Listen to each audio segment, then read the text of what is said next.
अस्सलाम वालेकुम। सेठी से सवाल के साथ मैं हूँ सैयद आयशा नाज, मेरे साथ मौजूद है नजम सेठी साहब। अस्सलाम वालेकुम। लोग कहते हैं मुझे कहना चाहिए अस्सलाम वालेकुम और मैं कहता हूँ अस्सलाम वालेकुम। अब मैं की करा जी, मैं तो पंजाबी हाँ, मैं तो अस्सलाम वालेकुम ही कहूँ। इस पे भी कोई ना कोई नुक्ता ना निकाल ले। अब कोई ना कोई नुक्ता तो निकालेगा, तो निकाले यार, मैं की करा। जैसे मेरे बारे में जी शुक्र करो मैं नहीं कहता अस्सलाम वालेकुम, अस्सलाम वालेकुम। सलामियाँ नहीं लेते आप। वो हर एक का अपना अंदाज होता है और उसको उस अंदाज के साथ कबूल करना चाहिए, उसके नेचुरल एक एक्सेंट को। लेकिन यहाँ कबूलियत का आंसर जो है वो कम ही है। तो मैं बात करने जा रही थी। नहीं, शुक्र करे मैं अस्सलाम वालेकुम कि नहीं तो कहता, मगर सलाम तो करता हूँ ना। सलाम तो ये बेहतर है मैं कहूँ hi, how you, good morning, good afternoon, good night. फिर तो पक्का आप एजेंट हो जाएंगे ना। जैसे आप पे इल्जाम लगाया जाता है। आजकल पता ये भी नहीं करते लोग। क्या? आज कहते हैं हे।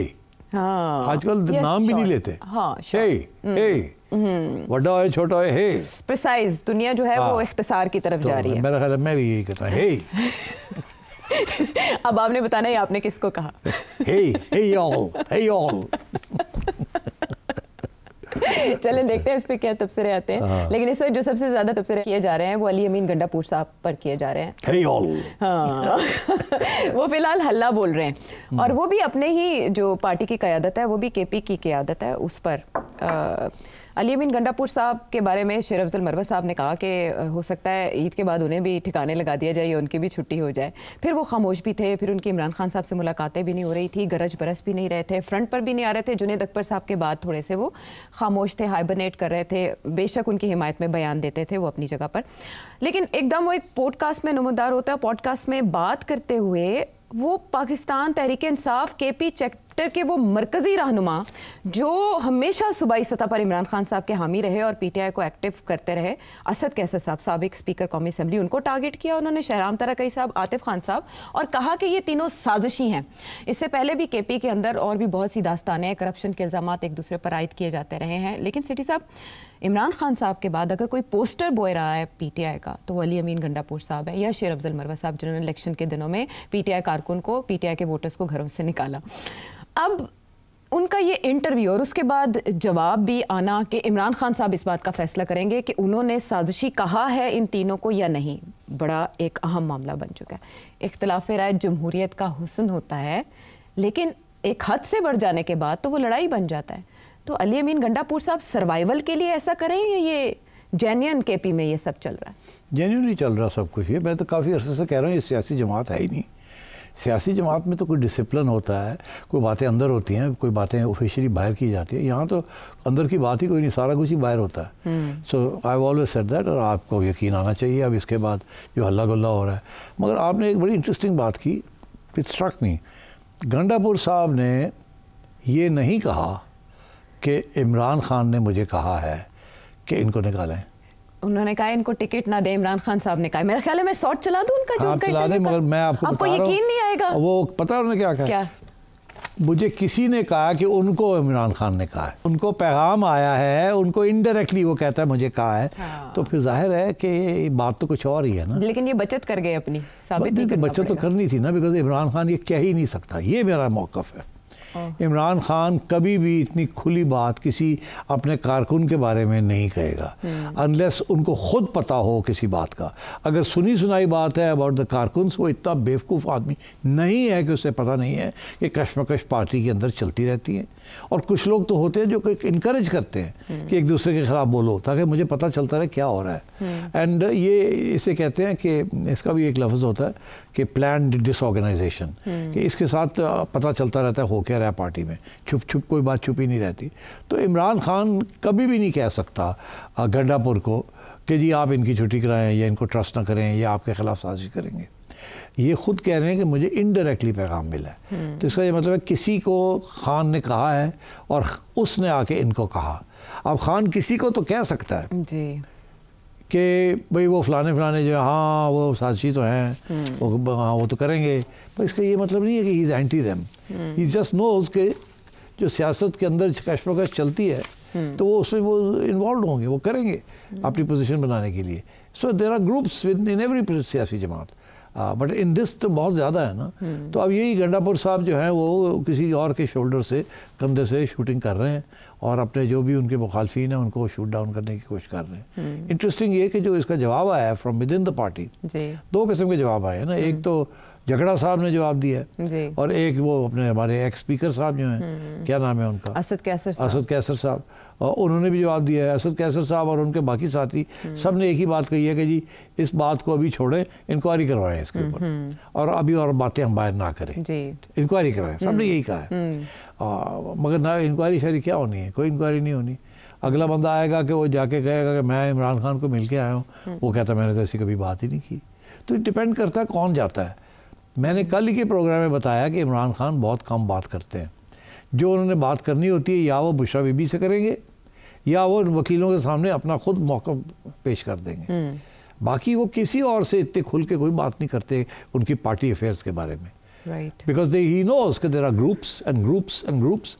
तो वो हर ग्रुप आके अपना मौक़िफ़ देता है, वो दूसरों के खिलाफ बात करता है। तो हिज एटीट्यूड प्रॉबली इज़ अच्छा हाँ, अच्छा हाँ, अगर ऐसे है फिर तो ठीक नहीं है, हाँ। ये लोग बाहर आके फिर उसकी बात बताते हैं कि खान ने ये कहा, खान ने वो कर दिया, Khan. So that's the way this game is played. तो मेरा नहीं ख्याल खान ने किसी स्टेज पे भी इन लोगों के खिलाफ बात की हो। खान जानता है इनको, उनकी वैल्यू को भी जानता है और इनमें से जुनेद जैसे लोगों को तो उससे सपोर्ट किया है। उसकी सपोर्ट के बगैर he could not become president of PTI KP। So I think Gandapur साहब जो कुछ कह रहे हैं इसमें कोई आधी सच्चाई है और आधी जो है वो बनाई बातें हैं। अच्छा, एक और बात उन्होंने बड़ी हम कही, क्या कह रहे हैं वो इस्टेब्लिशमेंट से मुज़ाकरात के हवाले से? क्या मैंने बोला कि मेरे साथ मुज़ाकरात के हवाले से खान साहब ने मुझे कोई टास्क दिया है? मैंने खान साहब को पहले ही बताया हुआ है। खान साहब मुझे नहीं कहता ना, उसने मुझे कहा मैं इमरान खान की जंग लड़ रहा हूँ, मैं लड़ता रहूंगा, जो मुझसे होगा मैं करूंगा और मैं कर रहा हूँ। बातचीत और मुज़ाकरात कहीं पे कर रहा हूँ मैं अगर, और अपने बिहाफ पे कर रहा हूँ। ये आपको डिस्ट्रैक्ट कर रहे हैं, इनका अपना पता नहीं है कौन किसी एजेंडे पे है। मैं इनके ऊपर फतवे लगाऊंगा दारियों के, मुझे किसी का खौफ नहीं है। तो मैं जब एक्सपोज करूंगा तो मैं बताऊंगा कि पाकिस्तान वाला कौन है, कुर्सी वाला कौन है, अपने जाती मफाद वाला कौन है। लेकिन जब अगर एक बात ना आए, फिर नफरत ही करनी है, तो इंशाल्लाह फिर बाजू हमारे भी हैं। तो फिर गोलियां अगर खाएंगे तो हमारे बाजार ने गोलियां चलाई भी हैं, हमें गोली चलाना भी आता है, असला भी हमारे पास है, अच्छी गोली भी चला लेते हैं। फिर गोलियां जब चलेंगी तो फिर इस दफा एक तरफ से नहीं चलेंगी, फिर हर तरफ से चलेंगी। अलीमीन गंडापुर साहब के वोकल। अब आप सोचिए कि गंडापुर साहब को बोलने का इतना शौक है, इतना ऊंचा बोलते हैं और इतना तेजी से बोलते हैं जैसे रैपिड फायर। अब सोचिए आप इमरान खान और मैं गंडापुर हूँ, हम जेल में आए हों, सलाम दुआ के बाद गंडापुर शुरू हो जाएगा, ठा ठा ठा ठा ठा ठा, खान बेचारा सुनता रहेगा। खान ने इनके आगे क्या बात करनी है? Khan will have a hard time एक सेंटेंस बोलना। और Khan can't say no to him, he is chief minister. तो ये अपना मौक़िफ़ आके मैं ये है वो है फलाना, मैं ये करूँगा मैं वो करूँगा कर के खान बेचारा चुप करके सुनता पे होएगा। अच्छा हाँ यार अमीन तुम, अच्छा हाँ यार ठंडे हो जाओ यार अमीन तुम, इससे ज़्यादा खान नहीं करेगा। Khan is not a fool, Khan is going to play all these johnnies एक दूसरे के खिलाफ भी, ताकि कोई इतना स्ट्रॉन्ग ना हो जाए बाहर कि लोग उसको लीडर मानना शुरू कर दें। और अभी इन सब में से पहले आपने देखा मरवत कैसे हाई फ्लाइंग कर रहा था। जब मरवत के पर काटे पार्टी ने तो क्या खान ने उसको डिफेंड किया? नो, खान ने बुलाया तक नहीं, उसको मिलने के लिए तैयार नहीं है अभी। मगर ये भी मैं बता दूँ मिलेगा, ताकि ये जो वीर ये भी बांध कि जी इसको बिल्कुल निकाल दिया, वो भी खान नहीं होने देगा, उसको रखेगा खान। और इनके साथ भी ये है कि ये थोड़े से इनसिक्योर फील कर रहे हैं हम, बिकॉज ये पहला कदम तो उठा लिया ना कि जुनेद को बना दिया कुछ, तो that was a warning shot for Gandapur कि देख ले तू जो मर्जी कर, मैं बनाता हूँ। अच्छा, अब वो बड़े तैयार हो गए सारा ग्रुप के, हमारे ग्रुप में से किसी को CM बनाया जाएगा, तो ही नो उसके वो साजिश चल रही है। और दूसरी बात ये है कि मेरा ख्याल है गंडापुर साहब लंबा चौड़ा एक्सप्लेनेशन दिया है उन्होंने कि क्या हुआ उस दिन बुशरा बीबी और मैं जब थे वहाँ, कितना लंबी बात की एक्सप्लेन करने की कोशिश। इतनी लंबी बात तो वही करता है जो थोड़ा सा गिल्टी हो। जो ज़्यादा गिल्टी नहीं होते वो साफ बात करके फारग हो जाते हैं। सफाइयाँ दे रहे थे कि ऐसे नहीं। तो अब बात यह है कि इसमें तो कोई शक नहीं है ना कि जब बुशरा बीबी उस वक्त तो खैर जो हुआ जब बुशरा बीबी जब वापस KP में आई और कुछ अर्सा वहाँ रही, तो उसके बाद तो यही खबरें आ रही थी ना कि शी वाज अनहैप्पी कि गंडापुर जो है वो गवर्नमेंट को अपनी ज़ाती मफाद में और पार्टी उसे इस्तेमाल कर रहा है, and she wanted to run the party जी. and he didn't let her. जी, He didn't ऐसा ही let her. है। नहीं करने दिया। ऐसा तो ही। she was upset with him. तो उसने भी तो जाके खान को कंप्लेंट किया होगा ना गंडापुर के साथ। जी, कोई शक बिल्कुल ऐसे नहीं। ही है। बिल्कुल। तो खान के कान तो भरने वाले बड़े लोग हैं और सब डरे हुए हैं कि फलाने ने जाके मेरे खिलाफ बात की है, फलाने ने मेरे खिलाफ। So they're all trying to defend themselves. I think it's very sad, but that's the way it is in this party. और जिस तरह उन्होंने ये प्रेस कॉन्फ्रेंस की और इस्टेब्लिशमेंट के साथ अपने ओन पे मुज़ाकरात करने की बात की कि अगर खान साहब ना भी कहें तो वो ये करेंगे, और खान साहब ने ना कहा है ना वो कहेंगे। आयशा मुझे बताओ, हाँ, क्या खान किसी सूरत में भी पब्लिक में ये कहेगा या किसी को कहेगा कि तुम कहो कि मैंने कहा है कि इस्टेब्लिशमेंट के साथ बातचीत करो? जब खान बात करता था तो कहता था अगर बात हमने करनी है तो हम इस्टेब्लिशमेंट के साथ ही करेंगे, नाम भी नहीं लेता था। कहता था पावरफुल, जिनके पास रियल पावरफुल क्वार्टर्स है उन्हीं के साथ बात करेंगे। ये नहीं कहता था कि हम तैयार हैं या हम या करो। हाँ, या करो, पर ये कहता था अगर हमने करनी है तो उनके साथ करेंगे। आप कौन होते हैं? यू नो, यू जॉनीज और नोबडीज।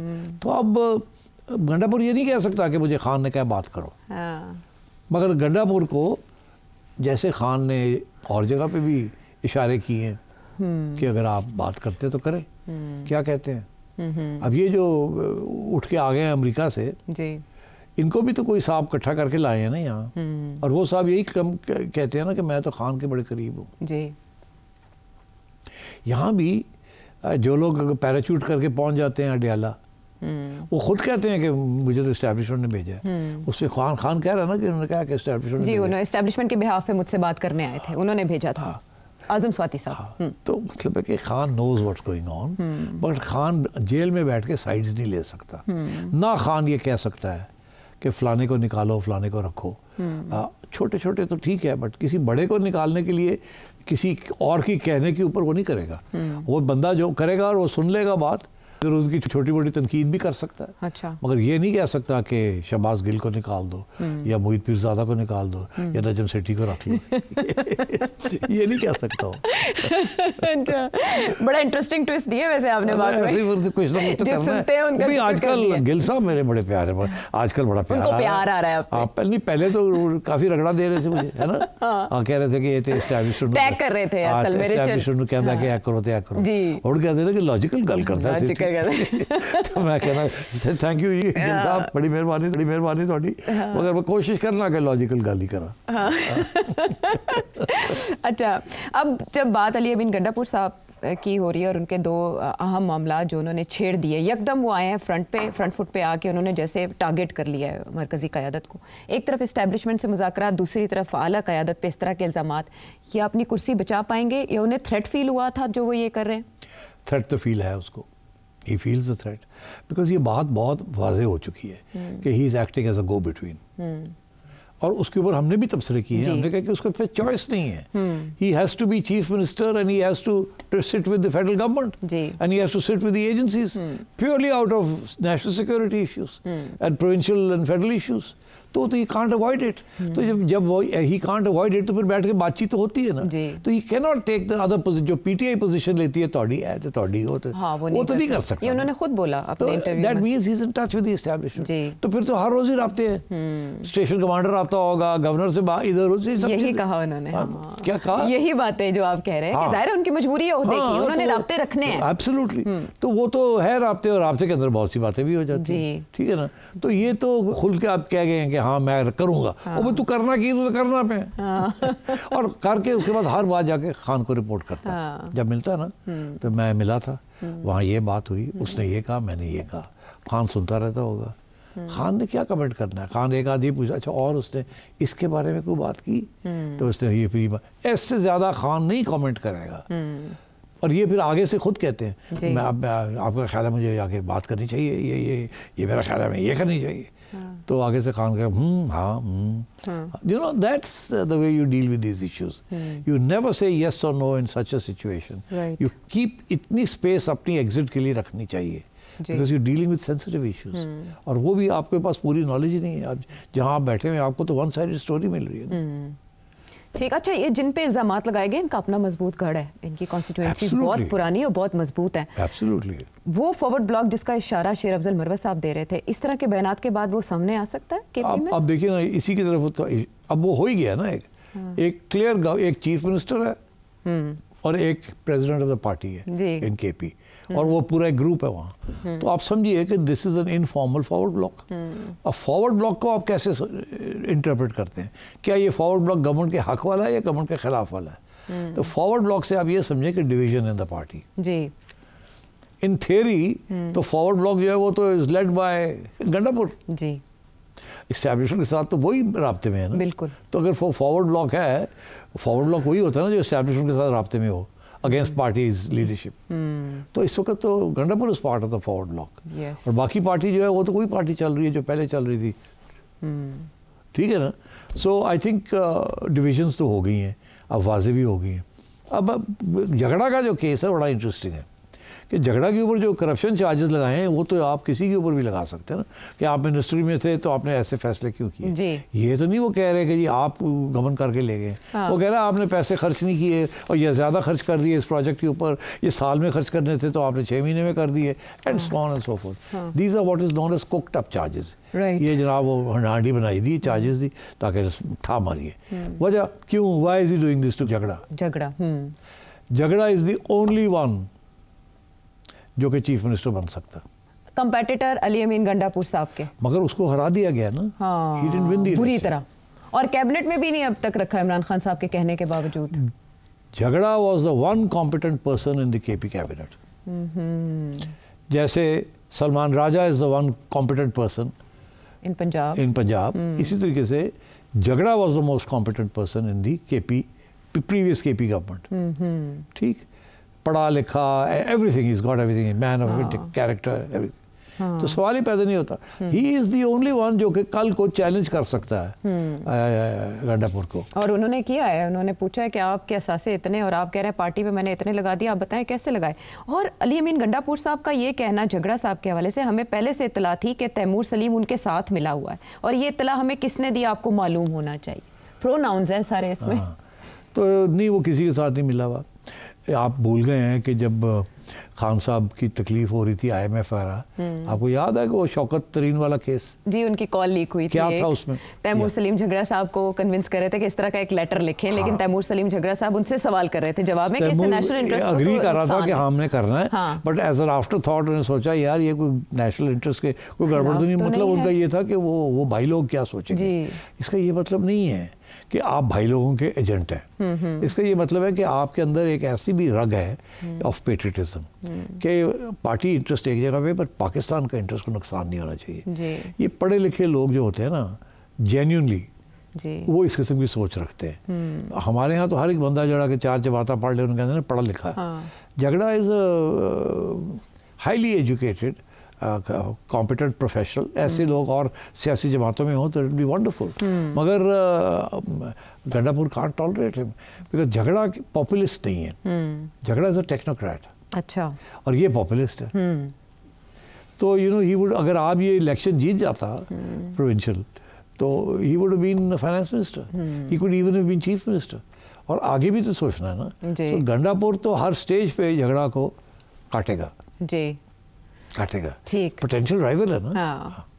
और खान साहब appreciates both people like Gandapur जो कि पॉपुलिस्ट है, रेबल राउजर है, बाल जा रहे, and competent professional people like झगड़ा।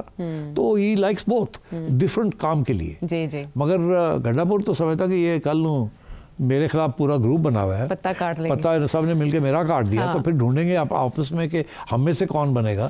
तो ऐसा हो कि खान जड़ा है वो गंडा झगड़ा नहीं फड़ के लाया हुआ कि आज तू बन जा chief minister. Because frankly someone like Jhagra became chief minister KP, positive ripples जाएंगे।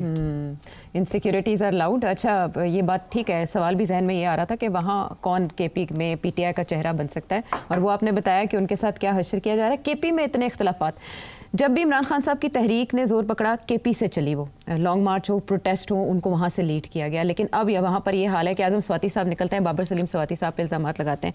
ये झगड़ा साहब का झगड़ा अली अमीन गंडापुर साहब, और अली अमीन गंडापुर साहब ने 3 और लोगों पे फायर खोल दिया। और जुनेद अकबर साहब ये कह रहे हैं कि ईद के बाद तहरीक का ऐलान इमरान खान साहब किसी भी वक्त कर सकते हैं। और मरवत साहब सब पे फायरिंग कर रहे हैं। जी, वो सब पे कर रहे हैं। और आजकल तो सलमान राजा साहब भी खबे सजे 2-3 उड़ाते हैं। सलमान अकबर राजा साहब भी बेचारे, उनके ऊपर उंगली आ रही है कि भाई इमरान खान साहब उनसे मिलना क्यों नहीं चाहते थे। और ये जो है ना अपना स्वाति, उसने काफ़ी गड़बड़ करने की कोशिश की, तो फिर मेरा ख्याल है सलमान ने उसको खींचा, उन्होंने कहा क्लैरिफिकेशन दे। ये वो ड्रामा कर गया था ना स्वाति, अब मुकर गया। फिर कहता था कि जनाब ये तो खान को मैंने मनाया है जी, कन्विंस किया है, तू कन्विंस करने वाला। क्रेडिबिलिटी ऑफ सलमान अकरम राजा। अगर इमरान खान किसी की क्रेडिबिलिटी पे यकीन रखता है वो सलमान अकरम राजा की करता है, नॉट स्वाति। मगर वो स्वाति को भी can't ignore him. These are all game players, it's a mind game. And Imran Khan साहब कहते थे कि वो माइंड गेम्स के एक्सपर्ट हैं। फैसल चौधरी साहब भी सलमान अकरम राजा साहब को टारगेट करते हैं। अब मुझे बताएं, सिचुएशन में जुनैद अकबर साहब का ये नारा लगाना कि तहरीक किसी भी वक्त चल सकती है, कारकुन तैयार रहें, नहीं कोई नहीं चलनी। तो फिर 2 हफ्ते 3 कोई हफ्ते नहीं चलनी, क्योंकि अगर कोई ऐसी चीज़ हुई तो मैं आपको बताऊं, पहली बात तो ये है कि आवाम तैयार नहीं है। ठीक, चले आप समझें कि बड़ी भाग दौड़ करके आवाम को तैयार किया जाता है केपी में। अच्छा, मगर केपी में आवाम को विदाउट द गवर्नमेंट कैसे आप करेंगे? आप जुनैद साहब नहीं कर सकते। वो ज़्यादा 5000 बंदा इकट्ठा कर लेंगे, 200 इत्थू 200 इत्थू 300 इत्थू कर के, ये जो 4-5 लोग हैं अपनी कंस्टिट्यूंसी में, 5000 बंदा इकट्ठा कर लेंगे। 5000 के साथ कुछ नहीं होता जी, ठीक है। सो गंडापुर की ज़रूरत पड़ती है ना, गवर्नमेंट्स एजेंसीज ये वो बहुत फ़र्क पड़ता है ना when the state is supporting you. तो गंडापुर क्या करेंगे? क्या एक तरफ करेंगे मैं सपोर्ट कर रहा हूँ, फंड्स दे रहा हूँ, अब मैं नहीं फंड दे रहा हूँ, मैं सपोर्ट कर रहा हूँ, मैंने छुट्टी का दिन कर दिया, ये कर, मतलब ड्रामा होगा जिला इंतजामिया और थल्लू जो है वो कलीन खींच लेंगे। अच्छा अजीब मामला है वैसे। ऐसे ही दिस इज पॉलिटिक्स। हाँ, तो दूसरी तरफ जो वफाकी हुकूमत के साथ इनके मामलात अफगान मुहाजिरीन के इशू पर चल रहे हैं और उस पर उनका बिल्कुल अलग स्टांस है कि हम ज़बरदस्ती किसी को बेदखल नहीं करेंगे, जबकि इधर हम देख रहे हैं कि वफाक की जानिब से 90 टीम्स बना दी हैं जो लोगों को पकड़ेंगे और फिर कैंप्स में मुंतकिल करेंगी। इस पॉलिसी इख्तलाफ के साथ ये मामलात कैसे हल होंगे सूबे? मेरा ख्याल है कि गंडापुर को उसने कोई चीज़ सूंघ ली है। उसने क्या सूंघा? You know well. उन्हें सूंघ ली है कि फेडरल गवर्नमेंट में डिस्कशन हो रही है कि फोर्सिबली इविक्ट करना चाहिए इनको या फोर्सिबली नहीं करना चाहिए। अच्छा, अभी तो फेडरल गवर्नमेंट की पोजीशन फड़ के सुटो, हाँ, कैंप्स में डालो। मगर इसके लिए आपको तावन चाहिए प्रोविंशियल गवर्नमेंट्स का। ठीक, मेरा नहीं ख्याल सिंध की गवर्नमेंट सपोर्ट करेगी, केपी गवर्नमेंट नहीं सपोर्ट करेगी। अगर कोई सपोर्ट करेगा तो बलूचिस्तान वाली गवर्नमेंट करेगी, और पंजाब वाले भी जो हैं वो भी कोई no one wants to create problems in their provinces. तो गंडापुर साहब ने सूंघ लिया कि यार शायद गल मेरी चलेगी कि अभी इसको मुलतवी करें जब तक आपके मुज़ाकरात नहीं होते अफगानिस्तान में, डोंट क्रिएट न्यू प्रॉब्लम्स। अच्छा। और जो वॉलंटरीली जो लोग जाते हैं जाने दें, ये जो पकड़ के धक्के लगा के लोगों को निकालना, इसको गो स्लो करें। मेरा अपना ये ख्याल है, ये पेशन गोई है, ये जो अभी बयान आया ना कि हम रुथलेसली ये करेंगे वो करेंगे, मेरा ख्याल है कि रिपैट्रिएशन भी स्लो हो जाएगी, वापसी भी स्लो हो जाएगी, क्योंकि पॉलिसी इख्तलाफ है ना अभी, और आपने कहा सूबे के बगैर इस पर अमल दरामद नहीं हो सकता। इन शॉर्ट अगर आप ये बताएं, ये जो जितने इख्तलाफात और जो कहानियाँ पीटीआई के अंदर चल रही हैं, इनको डिफ्यूज़ फौरी तौर पर कर दिया जाएगा और वो कौन करेगा? डिफ्यूज़ कोई नहीं होना। अच्छा, इनकी डिफ्यूजन जो है वो 2 दिन की होती है, फिर शुरू हो जाते हैं। पावर स्ट्रगल चल रही है ना, एक वैक्यूम है वहाँ, और उस वैक्यूम में खाम तो है नहीं, तो इसलिए वो तो ये चलेगी, ये पॉट शॉट्स लेते रहेंगे एक दूसरे के खिलाफ। और देखिए फिर कारोबार भी तो ऐसे ही चलते हैं ना, नहीं तो सारी चैनल्स ही बह जाएं। अब पीटीआई वाले आके चैनल में ना बैठे तो रेटिंग ही गिर जाएगी। हाँ। तो आके बैठने में फिर गाली गलौज तो करनी पड़ेगी ना। तो वो बहुत हो गया, अब बाकी लोगों को गाली देता तो आपने भी दे दिए, ताकि सारा वक्त ही even cities program starts with this. It is necessary. अच्छा, लेकिन आपस के इख्तिलाफात से बाकी पार्टीज के लिए तो सुख का सांस होगा ना। हाँ, ये तो उनको फायदा है, और इस बारे में पाकिस्तान तहरीक इंसाफ को सोचना चाहिए। सोच रहे होंगे। और मैं कहता हूँ कि एस्टैब्लिशमेंट इसको हवा दे रही है। अच्छा जी बिल्कुल। अच्छा, उसके लिए भी आपके एनालिसिस मौजूद है कि वो हवा कहाँ से किस किस को मिलती है, किस किस के कनेक्शन हैं। हाँ, और कौन कौन उस वेंटिलेटर पे सांस लेता आया है। अब प्रोग्राम में मजीद बातें।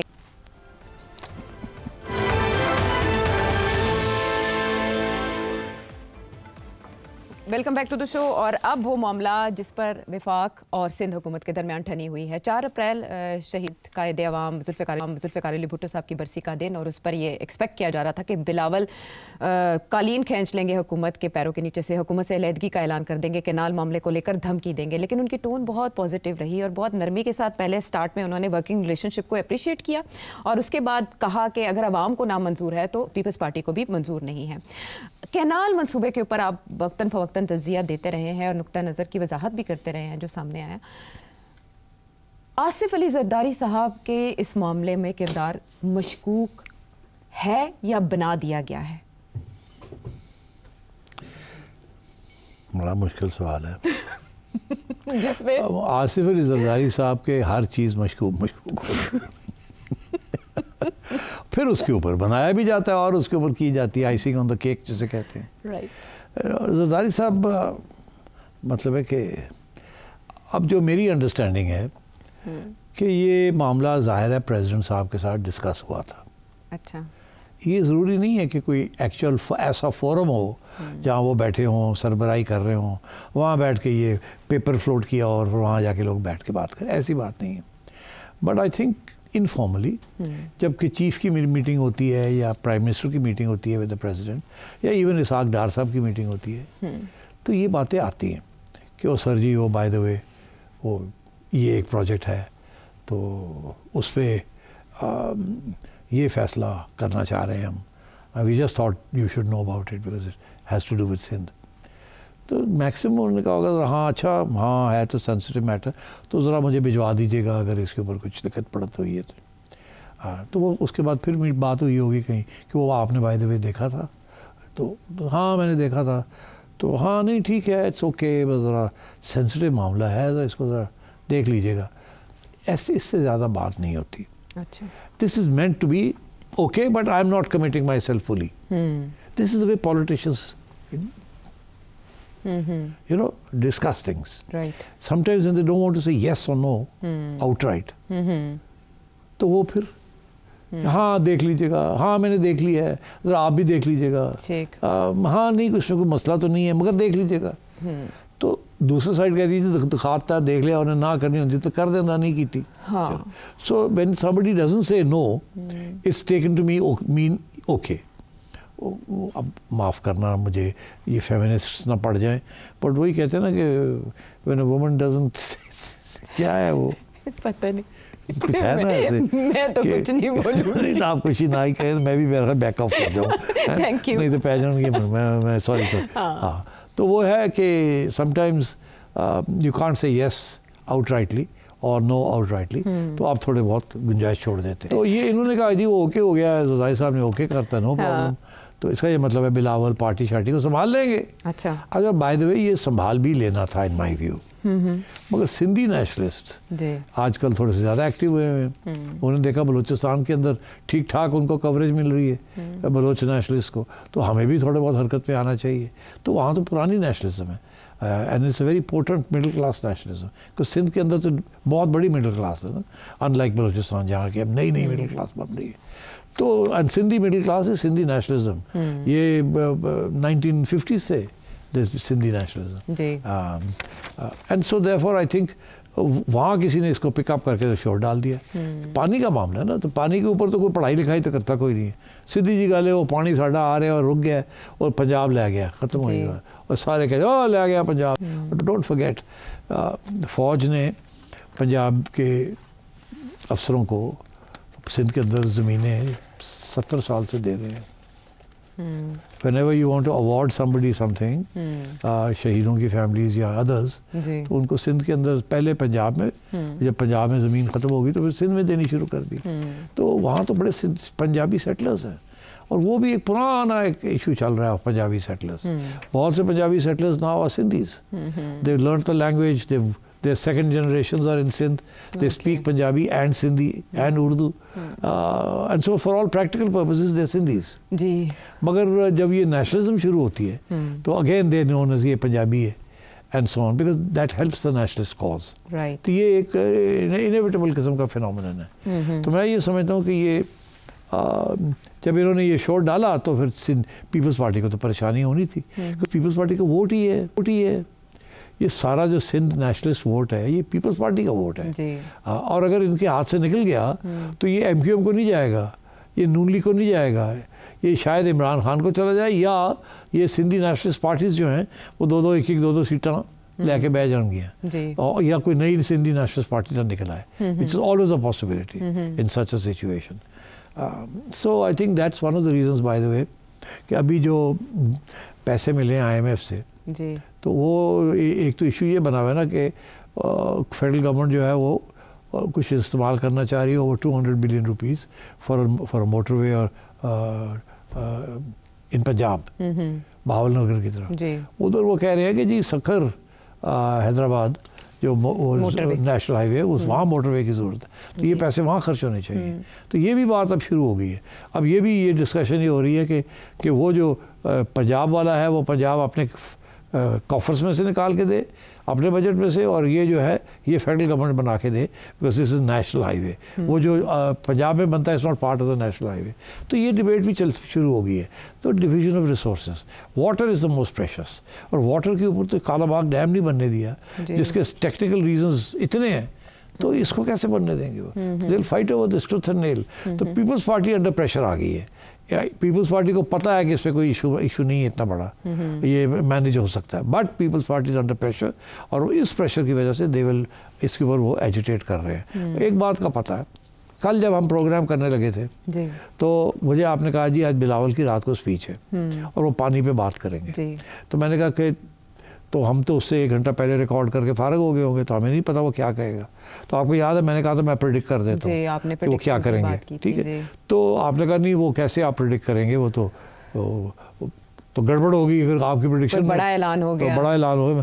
तो फिर मैंने नहीं कहा, बट उस वक्त मैंने अगर प्रिडिक्शन करनी होती तो मैं यही कहता कि उससे कोई गर्जना वर्जना नहीं है। अच्छा, वो बड़ी केयरफुल गेम खेलेगा, वो दोनों तरफ खेलेगा। अच्छा, बॉलिंग भी करेगा और बैटिंग भी करेगा, और जरूरत पड़ी तो विकेट कीपिंग भी कर लेगा, बिकॉज एक तरफ is establishment that wants those canals, that wants to make commercial agriculture. दूसरी तरफ there is Punjab and Sindh. Punjab also wants it, ठीक। तो two very powerful state resource organs want it, and he is part of the government, right. तो he can't antagonize the establishment on this, especially if he knows, अगर उन्हें मालूम है इस बात का कि जरदारी साहब क्या कह रहे हैं, हाँ कर लेना देख लेंगे, तो अगर उसको ये पता है कि जरदारी साहब ने ओके किया हुआ है एक किस्म का, तो अब मैं कैसे इसको ना करूं। उधर से वो सिंधी नेशनलिस्ट सर पे चढ़े हुए हैं, so he has to play the middle game. तो उन्होंने यही गेम खेली है, और बड़ी इंटरेस्टिंग है। मुराद अली शाह गरज रहा है हम ये कर देंगे, हम वो कर देंगे, हम ये कर देंगे, वो कर देंगे। ये सारे का सारा जो है ये सिंधी नेशनलिस्ट के लिए कि देखें हम आपसे भी आगे हैं। और अंदर जरा एक सेंटेंस छोड़ देता है कि अगर आप NFC में ले जाना चाहें, फाइनेंस कमीशन अवार्ड में या कहीं और ले जाना चाहें, तो CCI में ले जाएं, तो वो वी डोंट माइंड वहाँ ले जाएं। तो यार वहाँ CCI में तो इनकी माइनॉरिटी है, इनको मेजॉरिटी तो मिलेगी नहीं, वो मेजॉरिटी तो मिल जाएगी सारे बाकी सबको, पंजाब को और बलूचिस्तान को और बाकी सेक्रेटरी फलाने को और एंड सो ऑन। तो वो एस्टैब्लिशमेंट की मेजॉरिटी है वहाँ। तो आप वहाँ ले जाने के लिए तैयार हैं। That means basically what he saying is कि तुसी सानू आउटराइट रिजेक्ट करके तुसी कर लो, मगर सानू नाल ना बिठाओ, साडा ऑब्जेक्शन नोट कर लो, राइट। अगर आपने हमें साथ बिठा लिया तो मुड़ जाएंगे, तो हम ना आपको कर नहीं सकते, बिकॉज हम भी तो तारीख राहों में प्राइम मिनिस्टर बनना चाहते हैं ना, और प्राइम मिनिस्टर तो वही बनेगा जिसको एस्टैब्लिशमेंट एक्सेप्ट करेगी। तो you don't want to rule that out. इसलिए this is a game that the people's party is playing. It has to play the water game, card खेलना है। अच्छा। नहीं खेलेंगे तो मारे जाएंगे, वहाँ वोट लॉस हो जाएगा, और बड़े लोग बैठे हुए हैं इस काम के लिए। हाँ। और इसीलिए एक तरफ कहते हैं कि ना वहाँ बैठ जाएंगे काउंसिल ऑफ कॉमन इंटरेस्ट में, वहाँ तो they don't have a majority, और बाहर वो गर्ज गिरा रहे। Murad Bilawal is taking the middle path कि जी ये भी है, ये भी है, ये भी है, और ये भी है, ये भी, और आप ये कर ले, वो कर ले। That's what's happening. ठीक है, वेरी इंटरेस्टिंग कि एक मामले को लेकर किसी भी पार्टी की हिकमत अमली कितनी मुख्तलिफ नोयत की हो सकती है मुख्तलिफ प्लेटफॉर्म्स को लेकर। लाइकली है इसको पोस्टपोन कर देंगे, अभी टू हॉट हो गया अभी ये। ठीक। और ये सवाल उठता है कि जो इसके प्लानर्स हैं उन्होंने इनिशियली इत्तेफाक राय क्यों नहीं मुनासिब समझा, सबका स्टेक होल्डर्स को एतमाद में लेना क्यों मुनासिब नहीं समझा? ये बड़ा इम्पोर्टेंट सवाल है और इसका जवाब भी बड़ा सीधा साधा है कि जहाँ भी आपका ख्याल हो ना कि कोई गड़बड़ हो सकती है, हाँ, या कोई गड़बड़ कर सकता है, तो सबसे पहली एडवाइस आपको यही आती है, वो चुप करके कर लो। अच्छा, अंदर खाते कर लो। अगर किसी ने शोर पाया तो देखी जाएगी। ऐसा हम गल करोगे तो पहले दिन शोर पाया जाना है। और इसमें मामले में बहुत सी कॉम्प्लिकेशंस भी हैं, कहीं इंडस रिवर, कहीं सतलुज और चनाब का मामला, और फिर ये भी बताया जा रहा है कि एलोकेशंस भी हो चुकी हैं मुख्तलिफ जमीनों की, और वहाँ काश्तकारी या पैदावार भी चल रही है। वो बात ये है कि सिंध का जो सिंपल पॉइंट ऑफ व्यू है वो बड़ा सिंपल सा है कि पानी तुसी जड़ा ले जाओगे, ये पानी कोई एक्स्ट्रा पानी आया जड़ा तुसी ले जाओगे, पानी तो वही है जड़ा आ रहा है साडे वाल आ रहा है, वो थल्ले साडे कोल ही आंदा है, ਅਸੀਂ इस्तेमाल करने तो तुसी कहंदे हो ਅਸੀਂ पानी ਕੱਢ ਲਵਾਂਗੇ तो थल्ले जड़ा पानी जा रहा है ਉਹਨੂੰ फर्क नहीं पेगा। तो यह दसो जड़ा पानी ਕੱਢੋਗੇ एक अल्लाह मियाँ वो अलग पानी आ गया जड़ा तुसी कट के ले जाओगे। हाँ। पानी तो एक कोई रिवर है, कोई पूल है। सिंपल मैथ्स ये उन्होंने सिंपल सी बात की, इसका जवाब दे, इसका जवाब ही कोई नहीं। कोई कहता सतलुज तो कटना है, कोई कहता है इंडस तो कटना है, और जाके आगे जाके तो कोई पानी बन जाता ना। ठीक, चले देखते हैं अब काउंसिल ऑफ कॉमन इंटरेस्ट का इजलास बुलाया जाता है या नहीं, और उसके बाद ये मामला आर्जी तौर पर मुअत्तल किया जाता है, डिले का शिकार होता है, या इसमें से जो तहफ़्फ़ुज़ात हैं वो दूर करके इस मामले को आगे ले जाया जाएगा। एक ब्रेक के बाद आते हैं वापस।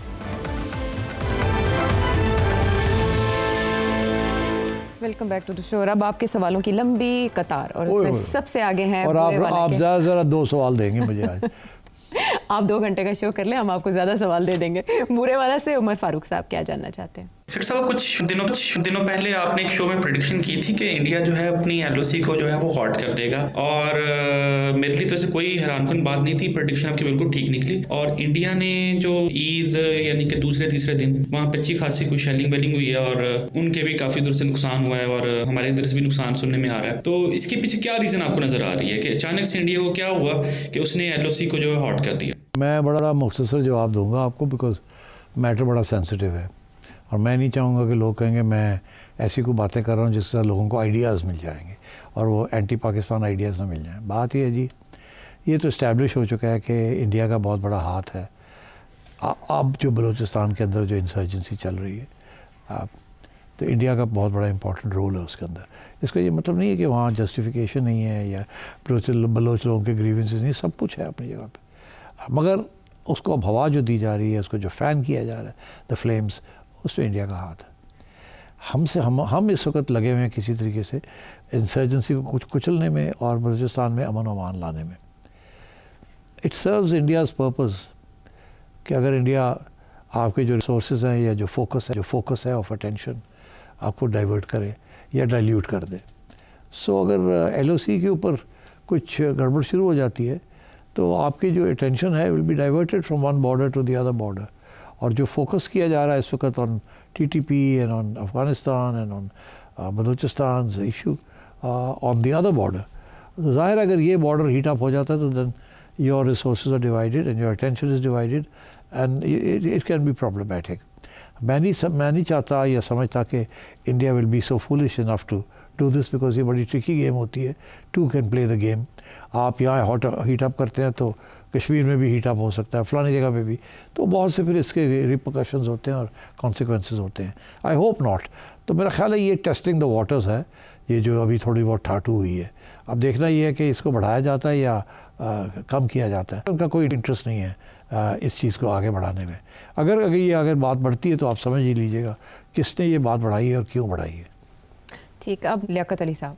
मैंने आपका प्रोग्राम देखा, आपने माशाल्लाह सबको ईदियाँ जो हैं वो तकसीम की हैं, तो मैं भी इसी उम्मीद से आपको एक मैसेज कर रहा हूँ। सोशल मीडिया के ऊपर एक बहुत ज़्यादा बात जो है वो वायरल की जा रही है कि इमरान खान साहब को अमन का नोबल इनाम के लिए नामजद कर दिया गया है। मेरे 1-2 दोस्त हैं जो कि बैरून मुमालिक हैं, बरतानिया, कनाडा में, उन्होंने भी मुझे वो क्लिप जो है वो भेजा है। सोचने की बात यह है कि उन्होंने अमन के लिए आखिर किया क्या है। ये पाकिस्तान तहरीक इंसाफ क्यों अपने वर्कर को बार बार ऐसे ख्वाब दिखाती है जिसकी कोई ताबीर नहीं होती। क्या आप समझते हैं कि उनको नामजद किया जा सकता है? अमन के लिए उन्होंने कोई रास्ता अपनाया है जिसकी वजह से उनको नामजद किया जा सकता है? इस पे मुझे आपकी राय चाहिए। 3 सवाल आपने पूछे हैं। एक ये कि ये पीपल पार्टी, ये PTI वाले क्यों करते हैं ऐसी चीज़ें। दूसरी बात यह है कि क्या उनको नामजद किया कि नहीं।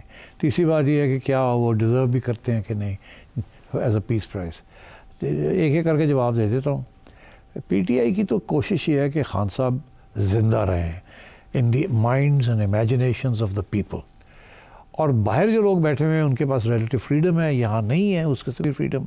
इसलिए उनको सेंटर स्टेज पे लाने के लिए कभी वो उनको ऑक्सफोर्ड यूनिवर्सिटी की नॉमिनेशन दिलवाने की कोशिश करते हैं, कभी उनको इधर आप ये नोबेल प्राइज़ की करने की कोशिश कर रहे हैं। तो ये this is just to keep Imran's image alive as an internationalist, as a global leader. That's what they are trying to do. इस पर कोई सदाकत नहीं है कि दैट ही डिजर्व्स इट और not. He didn't deserve to be the Oxford Chancellor, or he doesn't deserve to have a peace prize. You're right, he's done nothing about academia to be part of the Oxford University's chancellorship, and he's done nothing for world peace. On the contrary, he's been, वो तो नरेंद्र मोदी के खिलाफ गाली गलौज पे आ गए थे United Nations में भी, और यहाँ भी बैठ के गालियाँ पार्लियामेंट में देते थे। क्या नहीं कहते थे उनको। तो वो तो जब वक्त आता तो वो वॉरमंगर भी बन जाते हैं। सो कोई जवाब नहीं है। तो इसलिए I think on all 3 counts I think I have answered your question. इन्होंने जाके वहाँ ढूंढा कि सबसे छोटी पार्टी कौन सी है वहाँ, उनके फाइनेंशियल हालात क्या है, और उनको जाके इन्होंने कोई इंड्यूसमेंट दी होगी कि जी मेहरबानी करो इसको भी नॉमिनेट कर दें। तो वो मेरा ख्याल होगी अ पार्टी ऑफ 200 पीपल और 300 और 400। तो उन्होंने कहा ये हमारा क्या जाता है, ठीक है एक पार्टी कंट्रीब्यूशन हो जाए। अब की है या नहीं की है, वादा किया, I don't know, but this is how it works. और वो जो छोटी सी पार्टी है उन्होंने खुद ही तस्लीम किया है कि हाँ ये आए हैं और इन्हें क्या कर दें, और हमने सोचा हम कर देते हैं, हमारा क्या जाता है। Because at the end of the day Imran की इंटरनेशनल स्टैचर तो है ना, weather he deserves it one thing और नॉट। और मेरा भी इंटरनेशनल स्टैचर है छोटा मोटा, तो दैट डजंट मीन कि I can be nominated just like that. तो वो गए थे, आपको पता गिल साहब गए थे या पता नहीं कौन गया था, शहबाज गिल साहब। हाँ बड़े तेज, शहबाज गिल साहब बड़े तेज़ है, और तो आपको पता ही है वो तो मार्केटिंग स्ट्रेटजी के मास्टर है, यही पढ़ाते थे वो। तो वो तो मार्केटिंग कर रहे हैं, ब्रांडिंग कर रहे हैं, अल्लाह खैर सल्ला। और तीसरी चीज़ ये कि जी ये PTI वाले जो सपोर्टर्स हैं उनको भी तो यार ज़िंदा रखना है ना, उनको भी तो उम्मीद दिलानी है ना, उनको भी तो गैल्वनाइज और करके रखना है ना, टाइट करके रखना है, ताकि कोई बातचीत हो कि खाना भी हो रहा है, वो हो रहा है, थोड़ी सी लगे हरकत में है सारी पार्टी। तो I think it serves everybody's purpose. आप PTI सर्कस में आप जाएंगे, आपने ये सवाल पूछ लिया, हर जगह पे बैठे हुए कोई चाय पी रहा है, कोई कॉफ़ी पी रहा है, और यार वो पता है और नोबेल प्राइज़ वास्ते नॉमिनेट किया जा रहा है। किसको क्या पता कि गिल साहब ने क्या जाके जादू चलाया है, इधर से उधर किया, क्या किया नहीं किया, और क्या इसके पीछे आ गया। बेचारे ऑर्डनरी लोग हैं, दिन रात काम करते हैं, मजदूरी करते हैं, शाम को बैठ के थोड़ी सी सियासी गपशप कर लेते हैं, उसके अंदर ये भी आ जाता है ओ साडा लीडर और शायद नोबेल प्राइज़ सुना है आपने, and so on. So it's a way of keeping Imran alive, not just in the headlines but also in his own party ranks. और अब अली कराची से। इमरान खान साहब जो है पिछले 2 साल से एक बात कर रहे हैं, 1971 की बात कर रहे हैं। वो मशरकी पाकिस्तान के बारे में बात करते रहते हैं। मशरकी पाकिस्तान के बारे में हमने जितना कुछ पढ़ा, जितना कुछ देखा, जो कुछ सुना, वो और बलूचिस्तान के और आजकल जो कुछ हो रहा है, हालात में कोई ज्यादा फर्क नहीं है। खुदा न खास्ते अगर हालात बिल्कुल आउट ऑफ कंट्रोल हो जाते हैं बलूचिस्तान के, तो क्या ये जो मौजूदा रजीम है ये कंट्रोल कर पाएगी? और अक़वाम मुत्तहिदा और आलमी दुनिया जो है उसका रिएक्शन क्या होगा अगर बलूचिस्तान की सिचुएशन बिल्कुल आउट ऑफ ही कंट्रोल हो जाती है? तो डेफिनेटली वहां पर फिर सख्त मिलिट्री एक्शन लेना पड़ेगा, और वो एक्शन पाकिस्तान के फेवर में जाएगा या नहीं, क्योंकि आप कहते हैं हमेशा से कि ये देखना चाहिए कि बढ़ क्या रहा है और कम क्या हो रहा है। तो जो चीज इस वक्त बलूचिस्तान में बढ़ती हुई दिखाई दे रही है वो नौजवानों के जज्बात हैं जो कि उभर रहे हैं, और वो सिर्फ बलूचिस्तान में नहीं हो रहा, वो पूरे पाकिस्तान में हो रहा है। तो आपका इसके ऊपर क्या ख्याल है? क्या ये हुकूमत और ये इस्टेब्लिशमेंट इस सब को कंट्रोल कर पाएगी? आपने सवाल भी दे दिया, पूछ लिया, और जवाब भी खुद दे दिया। मेरे लिए क्या रह गया है? मुख्तसर बात यह है कि बलूचिस्तान की सिचुएशन आउट ऑफ हैंड नहीं जाएगी। बलूचिस्तान की बहुत बड़ी तवील टेरिटरी है, और फॉरेन बेसिस से आके ऑपरेशंस करना is not easy, and the resource base limited है, अनलिमिटेड नहीं है। जिस पूल में से रिक्रूशन हो रही, रिक्रूट्स हो रहे हैं, पर साथ साथ एक किस्म की जंग की सूरत में लोग मारे भी जा रहे हैं, and so on. Not easy to replace fighters and guerrillas. तो ये prolong guerrilla warfare is a long term prospect. ये बेसिकली निबलिंग अवे। और अब आपने सुन ही लिया है कि हमारे कोर कमांडर्स की कॉन्फ्रेंस में उन्होंने क्या मौका इख्तियार किया है कि we are going to crack down. वो क्रैक डाउन जो है वो दो किस्म का होगा, जो मेरा ख्याल है एक तो खैर ज़ाहिर है ये जो इस वक्त थोड़ी सी लिबरल स्पेस रह गई है जिसमें लोगों को आप लॉन्ग मार्चेस कर रहे हैं, आप प्रोटेस्ट कर रहे हैं एंड सो ऑन, तो थोड़ी सी सख्ती शायद वहाँ करेंगे ये, which I don't think is a good idea at all. और दूसरा ये कि मेरा ख्याल है they will try and degrade the BLA in their bases and outside Pakistan. Now, how they will do that is a different matter. I'm not in a position to speak about it, but I think वो logical सी बात है कि if they are bringing the war here, you'll have to take the war there. वो कैसे होगा, कौन करेगा, how will it affect everything? It remains to be seen. But definitely कोई ना कोई strategy तो workout हो रही है और शायद शुरू भी हो जाएगी, अनकरीब आपको पता चलेगा. And so therefore I think ऐसी situation नहीं होने वाली. और जितनी क्रैकडाउन या हार्ड स्टेट बनेगी बलूचिस्तान में, मेरा नहीं ख्याल कि इंटरनेशनल कम्युनिटी जो है ज़्यादा खड़ी होगी और ज़्यादा बात करेगी. And so therefore I think अगर थोड़ी बहुत पैसिफिकेशन हो जाती है with a proper mix of liberal and democratic measures at home और talks at home, space, give people space at home, जो कि अभी तक शायद नहीं मिली. और वहाँ जहाँ तक इंसर्जेंट्स है वहाँ भी they should reach out to those insurgents via people who have access to them and if you can't draw them in, then you have to degrade them and you have to divide them and rule. And then eventually जब एक level of pain होगी तो फिर ही लोग आके बात करेंगे. मगर इंतज़ाम ये है कि जब बात करने के लिए कोई तैयार हो तो इधर से भी तैयारी होनी चाहिए ना, to be liberal and to be relaxed about it and not to crow about victory and not to use the heavy hand. एक तो वहाँ यहाँ भी तो बहुत कुछ करने की ज़रूरत है to restore trust and faith of the Baloch people in our state. Confidence building measures लेने की ज़रूरत है. सेठी साहब का नुक्ता नज़र, उनकी सोच आपने जानी. डॉक्टर गुलरेज़ उकाड़ा से, शाहजमान तुर्बत से, तनवीर कुरैशी लाहौर से, फयाज़ आफरीदी कोहाट से, आबिद मलिक मीरपुर ख़ास से आपके सवालों के लिए आइंदा का वादा. अगले प्रोग्राम तक के लिए इजाज़त.